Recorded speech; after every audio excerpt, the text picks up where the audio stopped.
अस्सलाम वालेकुम, मेरा नाम रमशा सुल्तान है। प्रॉफिट सीरीज में आज हम नूह अलैहिस्सलाम का वाकया सुनेंगे।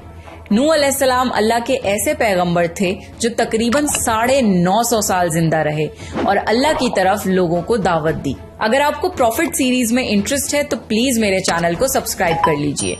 चलिए शुरू करते हैं with the real life story of prophet Nuh अलैहिस्सलाम।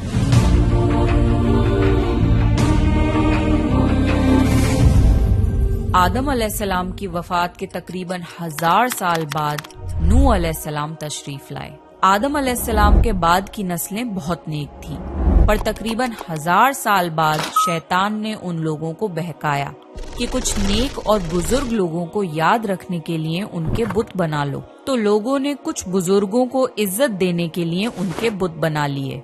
उस वक्त तो बुतों की पूजा नहीं हुई, पर कुछ नस्लों बाद के लोग आहिस्ता आहिस्ता इन बुतों को पूजने लग गए। कुफ्र और शिर्क आम हो गया और एक अल्लाह की इबादत बंद हो गई। तब अल्लाह ने दुनिया में नूह अलैहिस्सलाम को भेजा। उस वक्त इंसानों की उम्रें ज्यादा होती थीं और नूह अलैहिस्सलाम की उम्र तकरीबन 950 साल थी। नूह अलैहिस्सलाम ने लोगों को अल्लाह की तरफ दावत दी। सूरह नूह में अल्लाह फरमाता है, यकीनन हमने नूह को उनकी कौम की तरफ भेजा कि अपनी कौम को डराओ और खबरदार कर दो, इससे पहले कि उनके पास दर्दनाक अजाब आए। नूह अलैहिस्सलाम ने अपनी कौम से फरमाया, ए मेरी कौम, मैं तुम्हें साफ साफ डराने वाला हूँ, तो तुम अल्लाह की इबादत करो और उससे डरा करो और मेरा कहना मानो, तो वो तुम्हारे गुनाह बख्श देगा। नूह अलैहिस्सलाम तबलीग के सिलसिले में बहुत मेहनत करते थे। दिन रात लोगों के घरों और इज्तिमात में जाकर उन्हें दावत देते थे। नूह अलैहिस्सलाम लोगों को प्राइवेटली और पब्लिकली समझाते, यहाँ तक कि उन्हें ये करते करते 950 साल गुजर गए, पर सिर्फ चंद लोगों के सिवा कोई ईमान नहीं लाया। नूह अलैहिस्सलाम की कौम उनका मजाक बनाती थी और कहती थी कि अगर तुम सच्चे हो तो जिस अजाब का तुम हमसे वादा करते हो उसको ले आओ। नूह अलैहिस्सलाम की कौम साल दर साल बुराई में आगे बढ़ती गई और नूह अलैहिस्सलाम को परेशान करती रही और कोई ईमान न लाया, सिर्फ कुछ लोगों को छोड़कर। फिर अल्लाह ने नूह अलैहिस्सलाम की तरफ वही की और फरमाया, आपकी कौम में से जो ईमान ला चुका है उनके सिवा अब कोई ईमान नहीं लाएगा, बस आप उनके कामों पर गमगीन ना हो। फिर जब अल्लाह ने वही कर दी और उन्हें बता दिया कि अब कोई ईमान नहीं लाएगा, तो वो नाउम्मीद हो गए और अपनी कौम के लिए बद्दुआ की कि ए मेरे परवरदिगार, तू किसी मुनकिर को रूह जमीन में जिंदा ना छोड़ और मोमिन मर्द और औरतों को बख्श दे। नूह अलैहिस्सलाम ने जब अल्लाह को पुकारा तो अल्लाह ने नूह अलैहिस्सलाम को एक बड़ी कश्ती बनाने की वही की, लेकिन नूह अलैहिस्सलाम नहीं जानते थे कि वो इतनी बड़ी कश्ती कैसे बनाएं। तो अल्लाह ने जिब्रील अलैहिस्सलाम को उनकी मदद के लिए भेजा। नूह अलैहिस्सलाम एक पहाड़ पे रहते थे। उनके आसपास दरख्त नहीं थे, ना ही पानी था।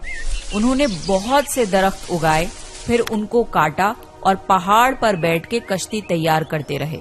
लोग जब नूह अलैहिस्सलाम को कश्ती बनाते हुए देखते तो उनका बहुत मजाक बनाते और कहते, ये कैसा मजनून है जो पहाड़ पे कश्ती बना रहा है। धीरे धीरे बहुत मेहनत के बाद एक बहुत बड़ी कश्ती तैयार हो गई। एक जगह आता है कि नूह अलैहिस्सलाम ने ये कश्ती 100 साल में तैयार की। इस कश्ती की लंबाई 300 गज, ऊंचाई 30 गज और चौड़ाई 50 गज थी। एक अंदाजे के मुताबिक इस कश्ती की लंबाई 1 किलोमीटर से ज्यादा थी और गहराई 30 हाथ थी। ये कश्ती आम कश्तियों की तरह ऊपर से खुली हुई नहीं थी, बल्कि इसको जैसे नीचे से बंद किया गया था वैसे ही ऊपर से भी बंद किया गया था, ताकि ऊपर से जो बारिश बरसे वो उन्हें नुकसान ना दे। इस कश्ती के 3 फ्लोर्स थे और हर फ्लोर में एक दरवाजा था। अल्लाह ने नूह अलैहिस्सलाम को हुक्म दिया कि मोमिनों को और अपने घर वालों को और जमीन पर बसने वाले तमाम जानवरों का जोड़ा जोड़ा इस कश्ती में सवार कर लो। फिर अल्लाह ने आसमान और जमीन में से पानी खोल दिया और सैलाब आ गया। इस सैलाब ने दुनिया में रहने वाले इंसान और जानवर सबको गर्क कर दिया। तूफान का पानी पहाड़ों से भी ऊपर हो गया और सिर्फ नूह अलैहिस्सलाम की कश्ती इस तूफान में बाकी रही। सिर्फ वही लोग और जानवर बचे थे जो कश्ती पर सवार थे। इतने बड़े नबी होने के बावजूद نوح علیہ السلام کا بیٹا کشتی پر نہ آیا۔ نوح علیہ السلام نے اسے پکارا کہ میرے بیٹے اس کشتی میں آ جا اور کافروں کا ساتھی نہ بن، لیکن اس نے کہا کہ میں کسی پہاڑ کی چوٹی پر پناہ لے لوں گا جو مجھے اس پانی سے بچائے گی۔ نوح علیہ السلام نے فرمایا کہ آج اللہ کے حکم سے کچھ بچنے والا نہیں مگر وہ ہی جس پہ اللہ رحم کرے۔ باپ اور بیٹے کے درمیان یہ گفتگو جاری تھی کہ ایک طوفانی موج نے ان کے بیٹے کو غرق کر دیا۔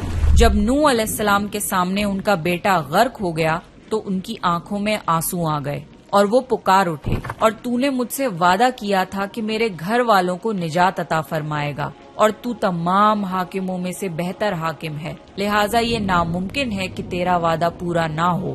اللہ نے فرمایا، اے نوح، وہ تیرے اہل سے نہیں تھا کیونکہ وہ کافر تھا۔ کفر نسب کو ختم کر دیتا ہے۔ اللہ نے نوح علیہ السلام سے فرمایا کہ آپ ہرگز وہ چیز نہ مانگیں جس کا آپ کو علم نہیں۔ نوح علیہ السلام یہ بات سمجھ گئے اور فوراً اللہ سے توبہ کی۔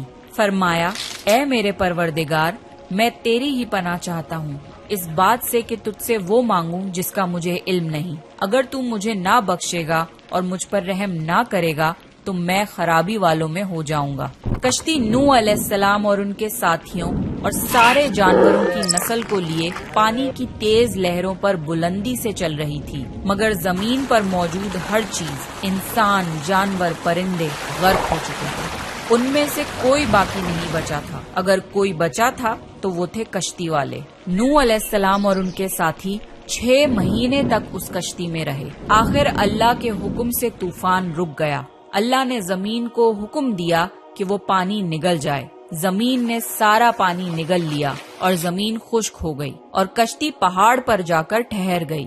اب انہیں حکم ہوا کہ سلامتی کے ساتھ کشتی سے اتر آئیے، آپ سب پر برکت نازل ہوگی اور ان نسلوں پر بھی جو آپ سے پیدا ہوں گی۔ پھر صرف نوح علیہ السلام سے آگے کی نسل شروع ہوئی اور زمین میں ان کی اولاد کے علاوہ کسی اور کی نسل باقی نہ رہی۔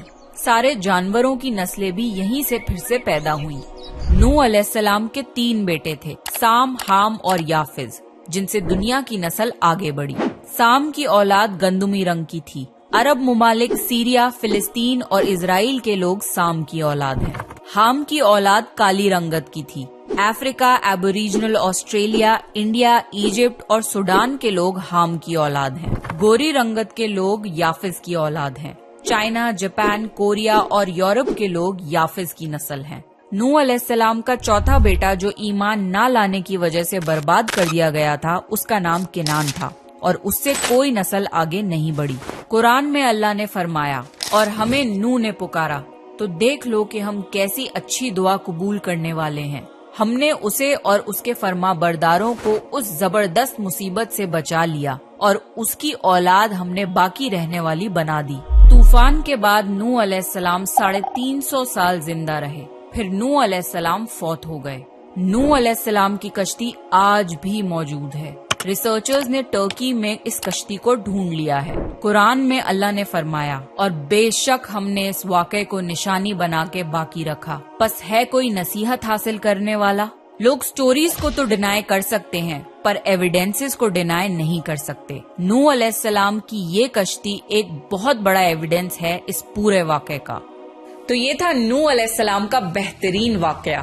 نیکسٹ آپ کون سے پروفٹ کی سٹوری سننا چاہتے ہیں پلیز کامنٹ کر کے بتائیے، اور اگر آپ کو پروفٹ سیریز میں انٹرسٹ ہے تو پلیز میرے چینل کو سبسکرائب کر لیجئے۔ دس از می رمشا سلطان سائننگ آف۔